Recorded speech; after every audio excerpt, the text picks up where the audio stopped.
Assalamualaikum warahmatullahi wabarakatuh.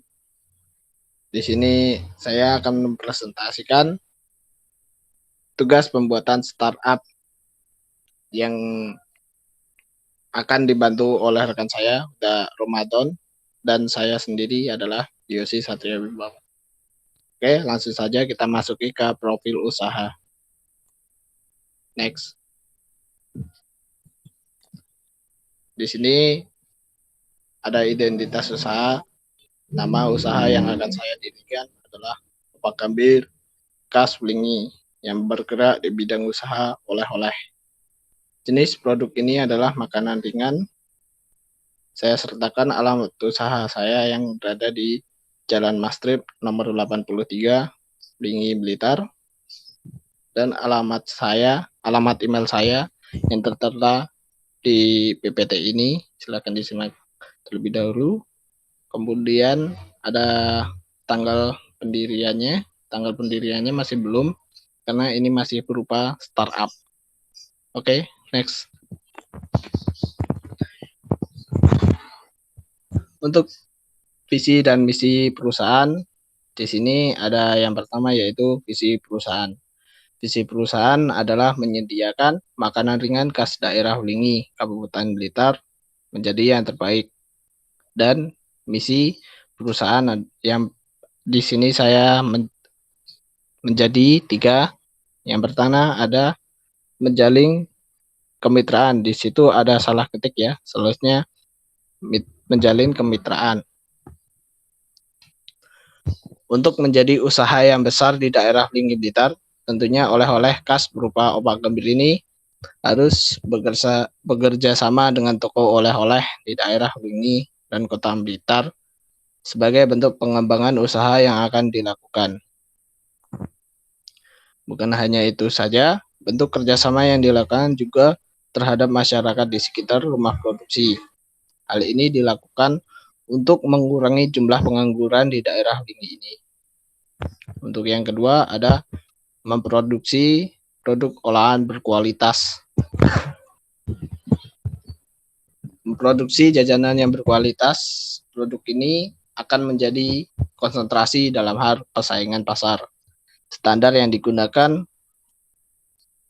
harus benar-benar dijaga dengan ketat, terutama pada kehigienisan produk ini. Untuk selanjutnya ada perluasan pemasaran. Jadi usaha yang besar tentunya harus memiliki jaringan yang besar juga. Produk ini akan melakukan kerjasama antara kota-kota terdekat. Contohnya saja seperti di Kota Malang, Kediri, Batu, dan sebagainya. Pendistribusiannya juga akan diperluas melalui kontak-kontak kerjasama antar masyarakat dengan toko oleh-oleh atau yang menyediakan buah tangan di dekat pariwisata yang di berbagai daerah tentunya. Next. Selanjutnya ada struktur organisasi atau susunan pemilik usaha yang berdiri di paling atas sendiri adalah pengelola perusahaan. Pengelola perusahaan ini penting untuk menjaga sistem-sistem perusahaan nantinya. Kemudian mengaturnya seperti ketua perusahaan, karena ini masih bergerak pada bisnis rumahan, tentunya pengelola perusahaan ini masih penting.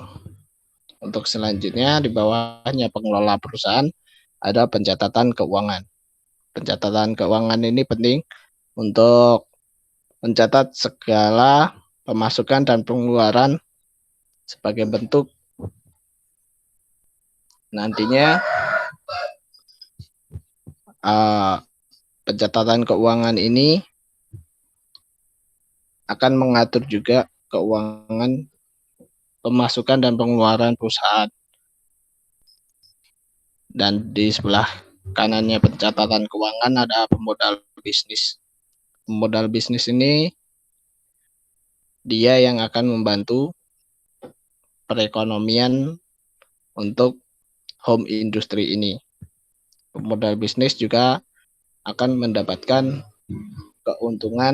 sebagian keuntungan perusahaan karena telah memodali bisnis ini.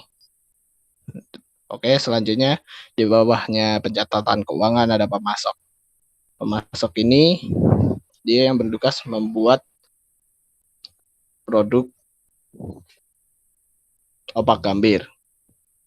Jadi dia yang akan menyediakan produknya. Kemudian produknya ini akan didistribusikan ke distributor 1, 2, dan 3. Tugasnya distributor ini adalah dia yang akan menjual produk ini. Kemudian apabila bisnisnya ini berkembang, maka kemungkinan distributor ini masih akan bertambah dari distributor ketiga ke distributor 4 dan seterusnya. Oke. Untuk selanjutnya ada rencana pelaksanaan usaha Nexus. Rencana pelaksanaan usaha ini saya bagi dari 1 bulan 2 minggu. Yang berarti ada 6 minggu. Oke. Untuk pertama ada survei lokasi yang akan dilaksanakan pada minggu pertama. Hal ini penting sebelum kita akan melakukan kegiatan-kegiatan sesudahnya, karena survei lokasi ini dibutuhkan untuk menyurvei apakah lokasi ini tepat atau tidak untuk melakukan kegiatan home industry. Yang selanjutnya di bawahnya survei lokasi nomor 2 yaitu pengurusan izin. Pengurusan izin ini akan dilakukan pada minggu kedua dan ketiga, karena dari pengalaman sebelumnya pengurusan izin ini mungkin agak lama untuk mengurusi izin-izin pencetakan surat izin ini. Oke, daripada kita menunggu lama untuk mengurusi izin ini, lebih baik kita mencari supplier juga di minggu kedua dan ketiga. Karena untuk mencari supplier kita juga membutuhkan waktu yang sedikit agak lama, yaitu 2 minggu. Oke, selanjutnya ada pembangunan lokasi. Pembangunan lokasi ini kita akan lakukan pada 3 minggu kemudian, yaitu minggu ke-4, 5, 6. Karena pembangunan lokasi ini juga memakan waktu yang sedikit agak lama. Selanjutnya ada rekrutmen. Rekrutmen ini kita akan lakukan pada minggu ke-7 dan ke-8. Hal ini penting untuk penambahan karyawan serta penambahan jumlah produk yang akan dijual di pasaran. Selanjutnya pada minggu ke-9 dan 10 kita akan mulai memesan bahan baku dan peralatan lainnya. Ini juga penting karena tanpa peralatan dan bahan baku juga kita tidak bisa membuat produk opak gambir. Selanjutnya di minggu ke-10 di waktu yang sama pada pemesanan bahan baku kita akan melaksanakan kegiatan. Ini sebetulnya minggu ke-10 dan seterusnya itu akan dilakukan pelaksanaan pembuatan produk opak gambir. Next.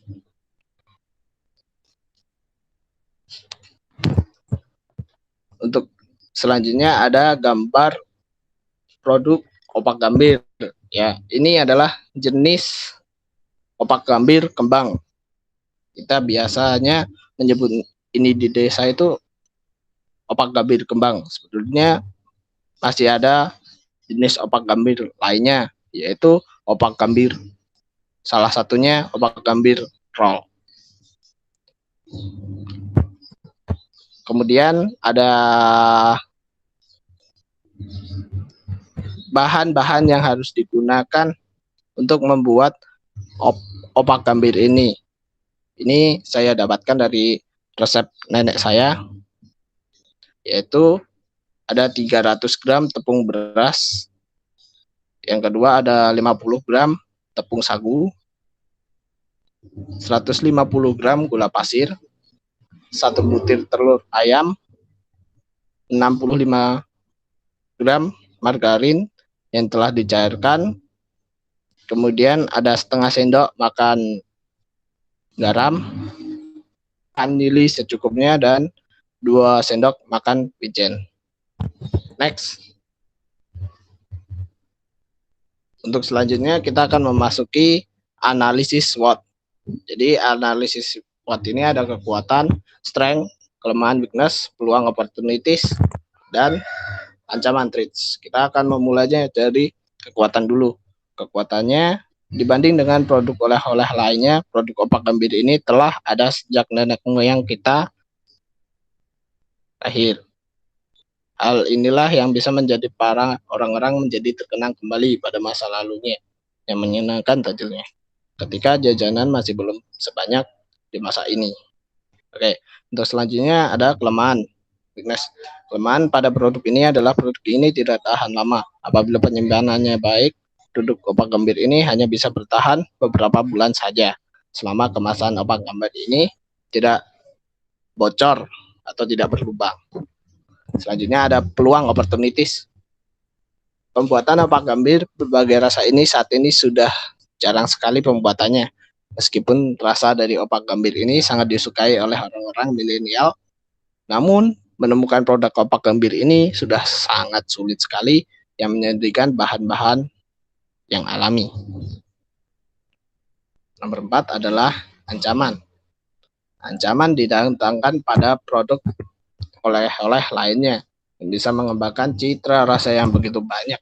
Sementara produk opak gambir ini hanya bisa memproduksi varian rasa yang alami seperti jahe, kemudian coklat bisa, dan nanas. Itu adalah batasan yang dimiliki oleh opak gambir. Tidak aneh-aneh rasanya. Oke, next. Itu saja presentasi dari Yosi Satriwibawa. Sekiranya ada yang kurang, saya mohon maaf. Wassalamualaikum warahmatullahi wabarakatuh. Sampai jumpa.